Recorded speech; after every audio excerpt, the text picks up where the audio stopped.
बुजुर्गों के हाथ पांव चूमने के अहकाम। मसला, बोसा देना अगर बशहवत हो तो नाजायज है, और अगर इकराम ताज़ीम के लिए हो तो हो सकता है।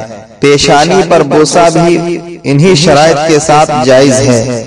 हजरत अबू बकर सिद्दीक रज़ी अल्लाह ताला अन्हु ने हुजूर अक़दस सल्लल्लाहु ताला अलैहि वसल्लम की दोनों आंखों के दरमियान को बोसा दिया, और सहाबा व ताबिईन रज़ी अल्लाह ताला अन्हुम से भी बोसा देना साबित है।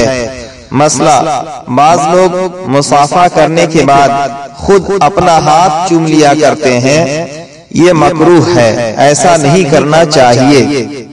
मसला, आलिम दीन और बादशाह आदिल के हाथ को बोसा देना जायज है, बल्कि उसके कदम चूमना भी जायज है। बल्कि अगर किसी ने आलिम दीन से ये ख्वाहिश की कि आप अपना हाथ या कदम मुझे दीजिए कि मैं बोसा दूं, तो उसके कहने के मुताबिक वो आलिम अपना हाथ पांव बोसा के लिए उसकी तरफ बढ़ा सकता है। कानून शरीयत सफ़ा नंबर 330।